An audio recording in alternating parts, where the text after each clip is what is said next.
What's up, everybody? On this episode of the Texas to Tennessee podcast, we were on location at Mempho Fest 2024. I was able to talk to Cody Jinks and the Tone Deaf Hippies stage left guitarist, Jake Lentner. Jake sat down and talked to us a couple hours before they played one hell of a show this past Friday night. So this was a park, a festival, getting ready for the day. So there's some noise going on, some leaf blowers. There's folks sound checking. Actually, Brent Cobb was one of the ones sound checking, and I was able to talk to interview Brent not long after I got through talking to Jake. So that was super cool. But one of the things we talked about was his solo on Cody's song "Ain't a Train." So after the interview, I'm going to post a clip of them playing that song live and Jake tearing that solo up. So yeah, definitely check that out after the interview. I want to say thank you to the Victory Lap team. The ladies over there made the weekend extremely easy, especially for a newbie like me. So thank you to them. They were helpful getting me to the right places to interview everybody and things like that. So thank you. Also, thank you to the RWDY brand for coming aboard the podcast. I'll have their link in the description down below. I'm actually wearing one of their shirts in this interview with Jake, so check that out. Had a lot of compliments from folks about the t-shirt. So yeah, I guess that's about it. So hope y'all like this interview. Jake was super cool. I really appreciate him taking the time. So go follow him on his Instagram. I'll put that link in the description also, so you can see what he has going on with Cody, but also everything else that he has going on. That's not the only thing that he does. So go check all of it out. See you, man. Yeah. Look, I appreciate you hopping on. Yeah, I'm happy we could make it work. Yeah. You know. It's a nice day. This is my first time being to this festival at this location. It was at a different spot the last time I was able to go, but I gotta tell you, they've done it. We've been to a lot of festivals, and you never really know what you're gonna get with a festival. It could be a dirt lot that's like 5 acres wide with nothing in it, or you get all this cool stuff, like the vinyl booth, the headphone DJ dome over there. There's a lot of cool stuff. It's kind of a little bit for everybody, and each day seems to be like this one's geared more towards the rock and country day, and then there's Sublime and Jack White and everything in between. So that'll be. I've seen Jack White 3 times live. It's really a fun. He does a good job. Yeah. I'm gonna make sure I catch that one. But yeah, and I'll probably lose some money in the vinyl booth too. That's another one of mine. I have too many hobbies, so that'll be. Well, I noticed some money. You can press a CD over there of whatever you want into a vinyl. So if they have a CD, or like they can build you I'm gonna go over there and see if they can like build you a custom track vinyl list. That I would lose money on. Definitely. That would, yeah. If I can make my own greatest hits, like a mixtape on vinyl. That'd be rad as hell. So that I would probably buy. Who would be one of your go-to? Man, it would range from Dan Tominski and Union Station and bluegrass stuff, all the way to System of a Down and Jimi Hendrix and Deftones and Sabbath and metalcore from the mid-2000s. I got you. It'd be all over. It'd be everywhere. That's cool. Some country. A little bit. A little bit. Yeah. Well, that's what I wanted to ask you about. How a metalhead wound up in a... Well, I know a little bit because of... so those that don't know, he's on tour right now with Cody Jinks, which is cool. Congratulations on that, by the way. It's going on 4 years now. But you ended up...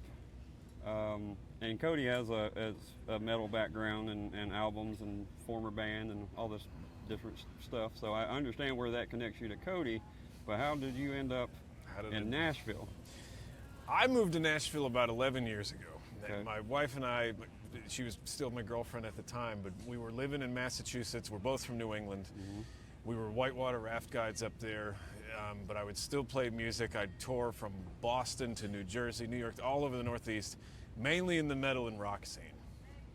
And New England, the economy up there is a little different. The job market's a little different. And we kept hearing about Nashville. Oh, it's like the place popping off. It's the place to be. It's really cool. So it was one of the spots that was kind of on our short list. It was Boston, Denver, Austin, Nashville, and then we also threw on Vancouver, British Columbia, just as a radical last stop. Nashville ultimately won the bid with us, and it was one of those things. We packed up and we just moved. We had no job lined up. We moved in with some folks who now are some of our best friends, and we just kind of winged it. But it wasn't necessarily because of the music? It was for me, but also because I just wanted to get out of New England. And same with her. We just wanted kind of a new change of pace. I don't know, we might end up, we still love New England. We miss the snow. We're big skiers and snowboarders, and the snow is awesome. Everybody thinks that I'm nuts, but I miss it. Yeah, you don't get a whole lot. We'll be back there at some point probably. Keep our spot in Nashville just because of the industry, so I can maintain ground in there. But I moved to town not for country. I moved for Cage the Elephant, Kings of Leon, the Black Keys, Jack White. That side of town. That garage, grungy rock, that was my bread and butter. Understood. And I was like, oh, cool, I want to live in that world. And I did for years. For about 7.5 years. Van touring, rock fests, that's it.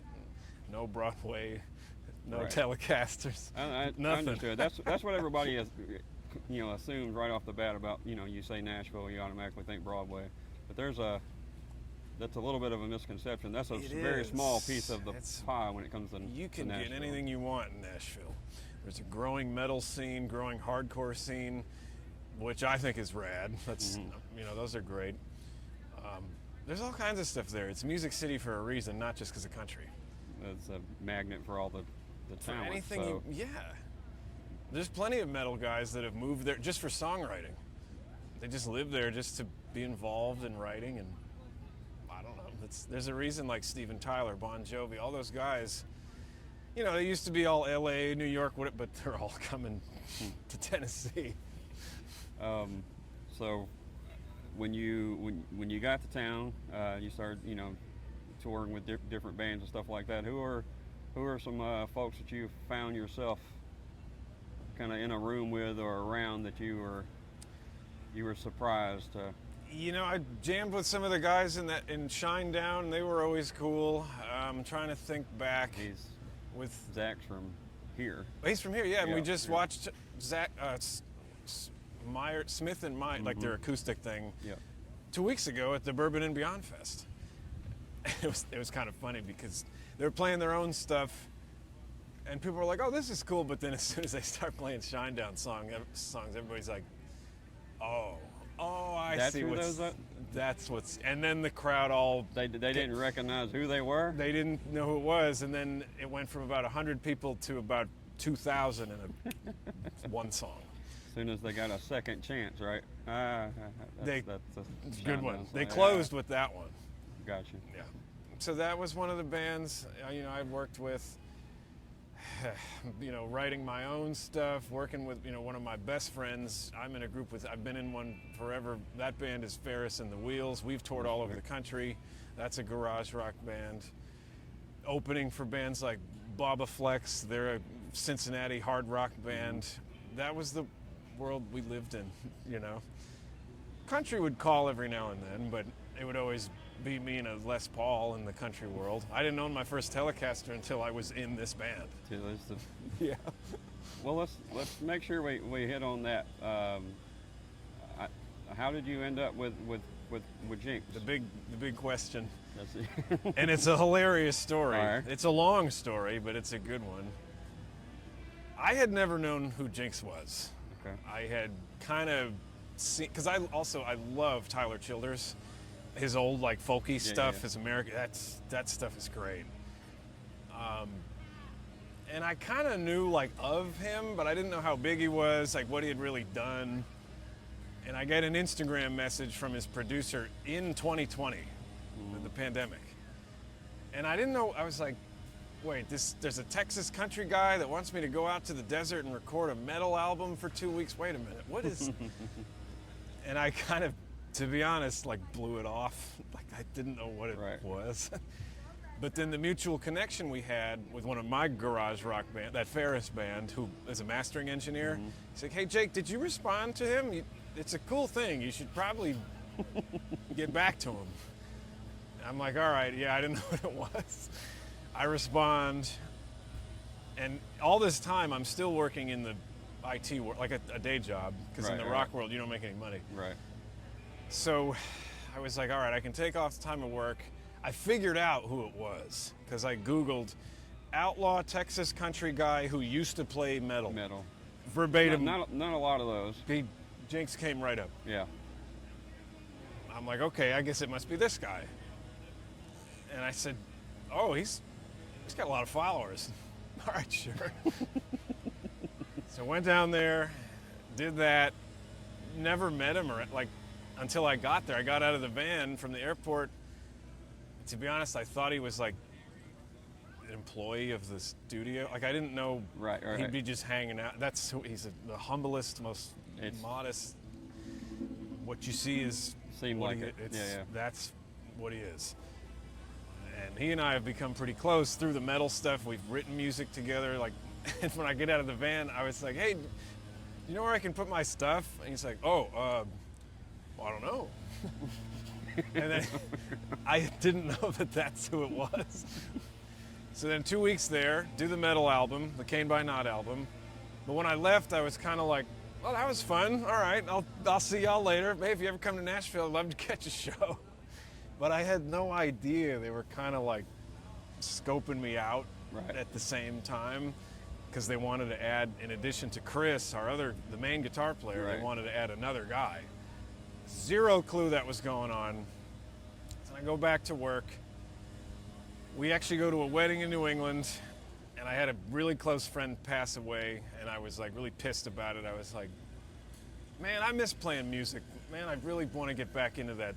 I don't feel like writing emails all day. Dylan had just passed away and in a weird mental spot. The next day, literally the next day, Cody's manager texts me and says, hey, can you fill in for 10 shows on Jinks Country Band? And I go, huh, look at that. So I kind of quit that job the day of, learned 26 songs over 12 hours, and went to Dallas. And that was kind of that. And I, again, at the same time, at the end of those 10 shows, it was kind of, all right, see you later. Right. But actually, it was our tour manager, Keith, who was like, oh, Jake, you have no idea what's going on here? And I go, no. Well, hold on, don't get any other gigs yet.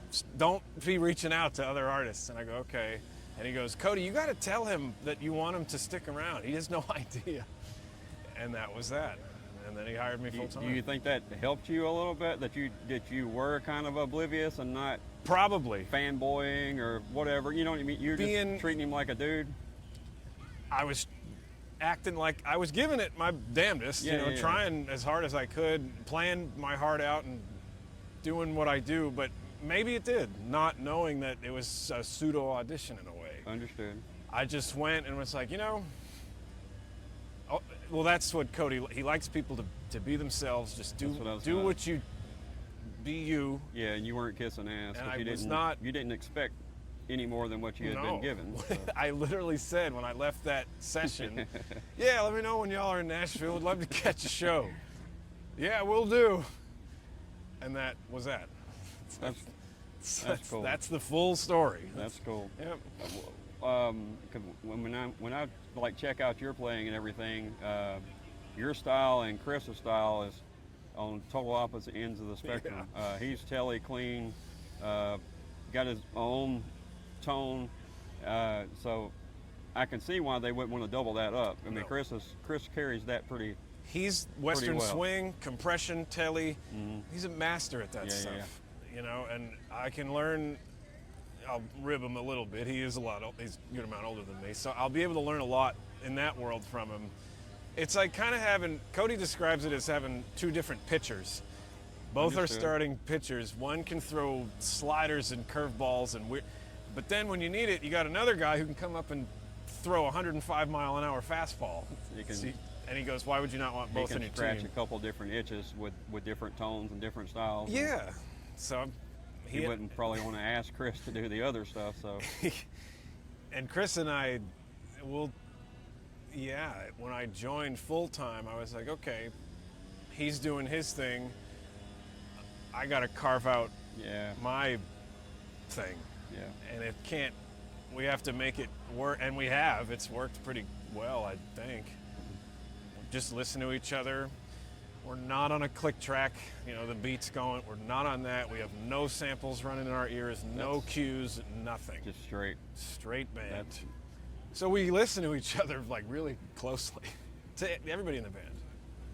Yeah. How was sometimes lead guitar players can be like, two male dogs in a yard, you gotta feel each other out. But I imagine as long as he's been around the game, he's open for the break a little bit too. I think so. Yeah, it was receptive when you want the Dana Train solo? Yeah, that's fine. But then the no words solo, that's his thing. Because again, we play so differently. Mm-hmm. It kind of worked itself out because of how drastically different we are. That way he knew you weren't. Yeah, you weren't touching it most wouldn't of his even stuff. Even if I tried. He's his own thing. I'm my own aggressive, whatever kind of playing it is. I mean, they've had relatively the same band for a long time now. Josh has been with them 18 years. Mm-hmm. Chris is going on 10. Dave is at 9. 10. I saw them here in town. I've seen them several times over the years, but one time, a little joint. It was right after the Adobe Sessions album, around that time, and there was maybe 100 people there at that point in time. Yeah. So then the next time it went from 100 to 5,000 to And now we're here. We're gonna probably looking at a good 10,000 tonight. Yeah. I'm like I said, I saw that night he played 3 or 4 covers to make up his, to keep the crowd interested and all that. He was at that point, no, hey, we'll play you some Merle if you want. We'll play you an Alan Jackson song. Come on now. He had 2 Waylon songs. 2, yeah. Honestly, he didn't need them because the people that were there, I knew a lot of them, and they were into what he did at that show.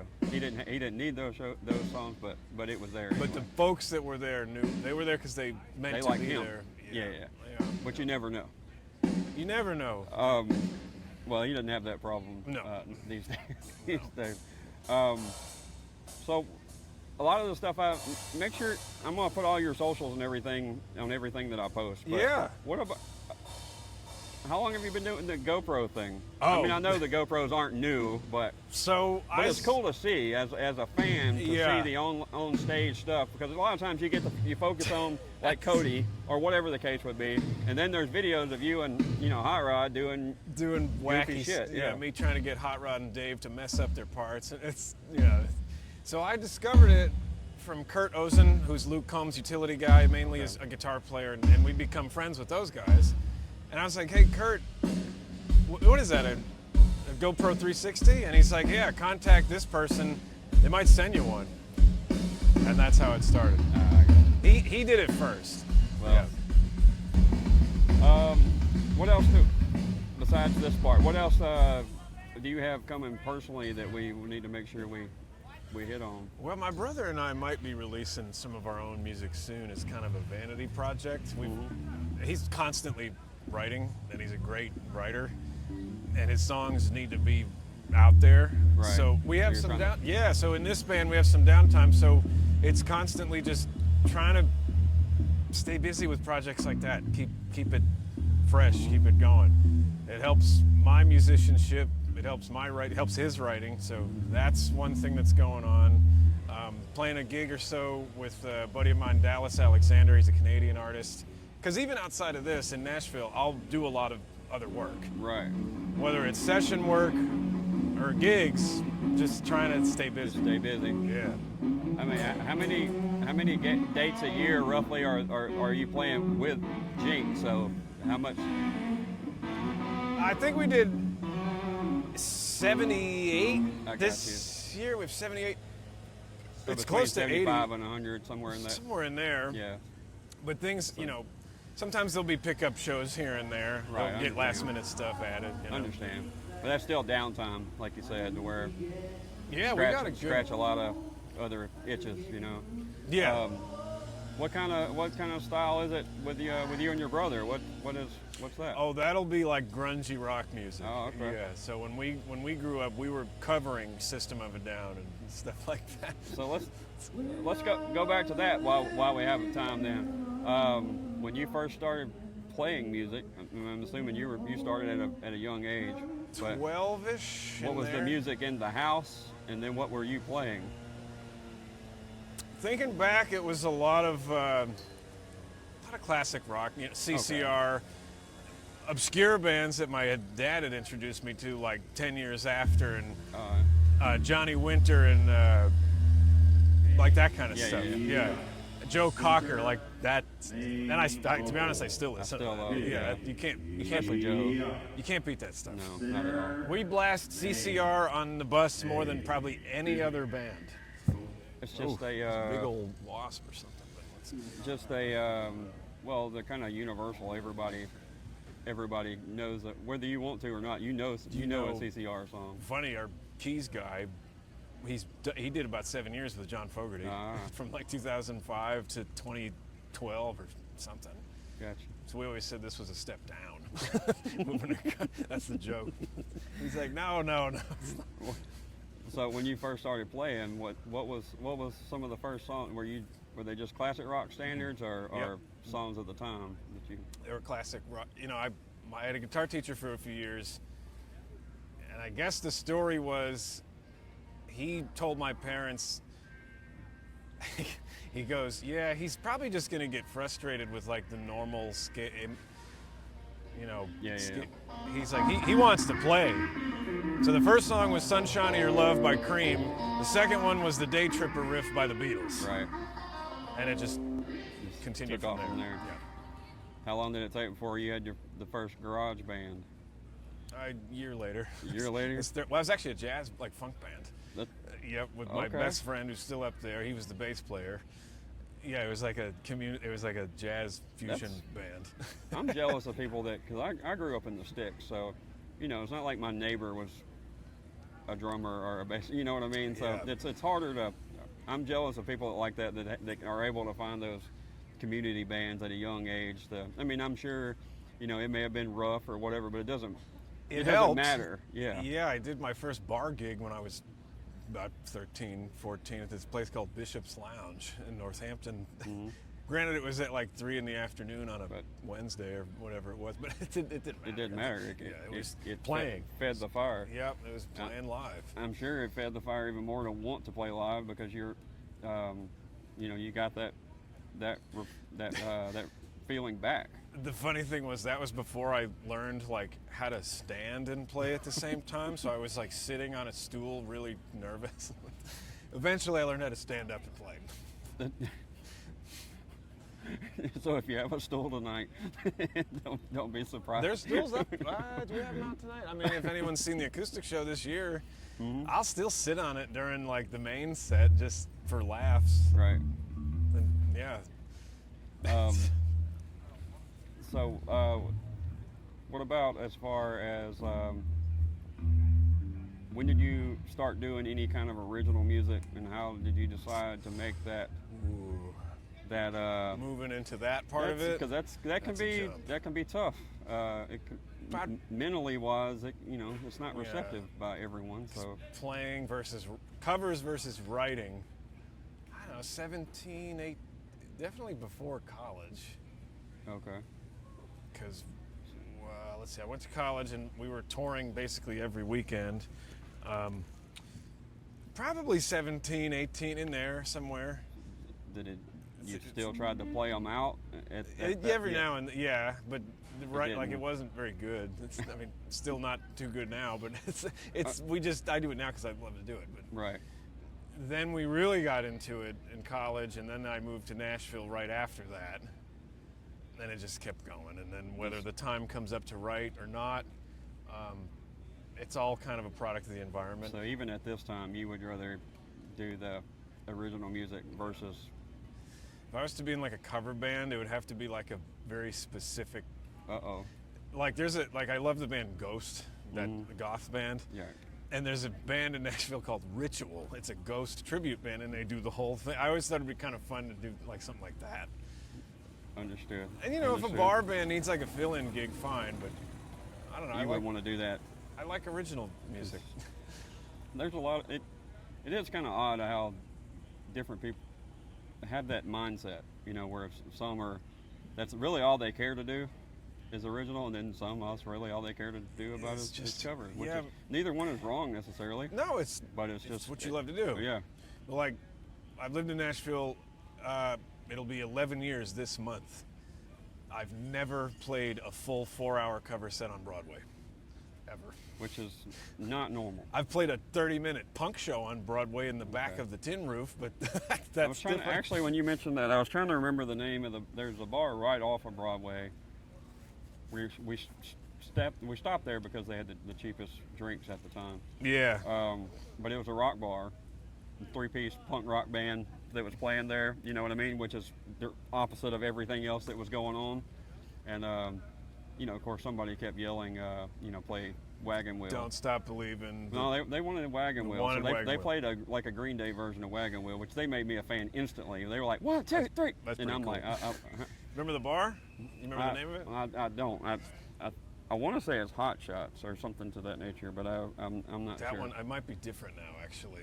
It may be. Yeah, because well, as soon as the celebrities started buying them all up, now it's different. I bet. I haven't been there since. So, and now when I think about going, I don't necessarily. I want to ask where else to go besides Broadway. You know what I mean? So I may be reaching out next time we come make a trip. on out. We'll have a drink. 5 Points in East Nashville is probably one of my favorite neighborhoods. That's tough to beat. I don't really go to Broadway.